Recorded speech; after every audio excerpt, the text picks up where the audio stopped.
Ok, donc dans la première vidéo, toujours sur l'exercice de la porte d'autobus, on avait trouvé par la composition des mouvements, on avait trouvé à partir de l'énoncé, déterminer grâce à la composition des mouvements les vecteurs VF de 2 par rapport à 1 et de 4 par rapport à 1. On se sert ensuite de ce vecteur pour, dans un deuxième temps, calculer, comme on l'a fait dans la vidéo numéro 2, le vecteur B de 2 par rapport à 1, qui est égal, on l'a justifié grâce à la relation de Schall, à ce qui est demandé dans l'énoncé, VB de 3 par rapport à 1.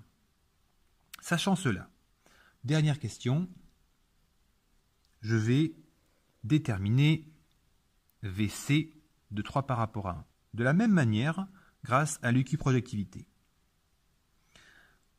Je vous rappelle que pour l'équiprojectivité, il me faut plusieurs choses. Il faut d'abord, sur la même pièce, c'est-à-dire 3 pour nous, un vecteur connu, qu'on connaît, puisque VB de 3 par rapport à 1 égale VB de 2 par rapport à 1, ce qu'on a écrit ici. Donc j'ai un vecteur connu, pas de problème, et il me faut aussi la direction du vecteur qu'on recherche, le vecteur au point C. Je sais que C va coulisser dans la pièce ici, le maneton, ce qui est dans l'énoncé, maneton dans la rainure. Maneton dans la rainure, c'est un mouvement de translation. Pas de secret, si en plus je sais dans quel sens je me déplace, on va avoir C qui aura une direction. Donc, si je prends le centre ici, C qui va avoir une direction comme ça. Je vais écrire que c'est ce que je viens de tracer, mon support delta VC de 3 par rapport à 1. Maintenant, je peux utiliser l'équiprojectivité comme tout à l'heure on l'a fait. Je vais juste gommer les traits de construction de la construction précédente. Très bien. Première chose qu'on doit faire, je vous rappelle, c'est relier les points, celui qui est connu avec le vecteur ici et celui qu'on recherche. Les relier, et ici je vais le prolonger, puisque j'ai déjà BC qui est relié par la pièce 3. Et je vais le prolonger pour pouvoir tracer dans un deuxième temps la perpendiculaire par rapport à l'extrémité de mon vecteur connu. Donc extrémité ici, je prends mon équerre et je vais tracer la perpendiculaire.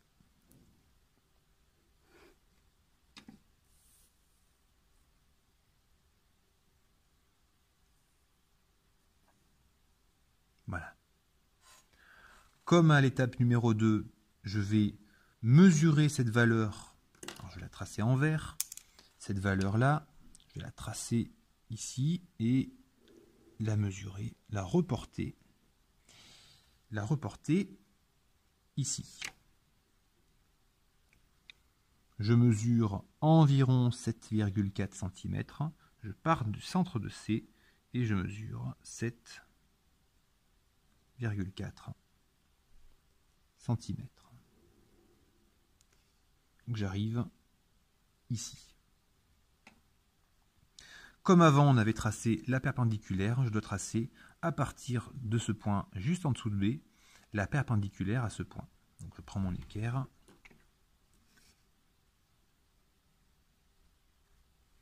et je trace la perpendiculaire. Et je vais croiser mon delta VC ici. Ce qui me donne l'extrémité du vecteur que je recherche, c'est-à-dire le vecteur C de 3 par rapport à 0. Donc je peux tracer maintenant VC de 3. Alors j'ai dit 0, mais c'est par rapport à 1, donc par rapport au bâti. Donc VC de 3 par rapport à 1. Voilà. En mesurant cette longueur et en utilisant l'échelle des vitesses, je peux répondre ensuite à la dernière question de manière analytique. Merci pour votre attention. J'espère que vous pourrez refaire la même chose en cours.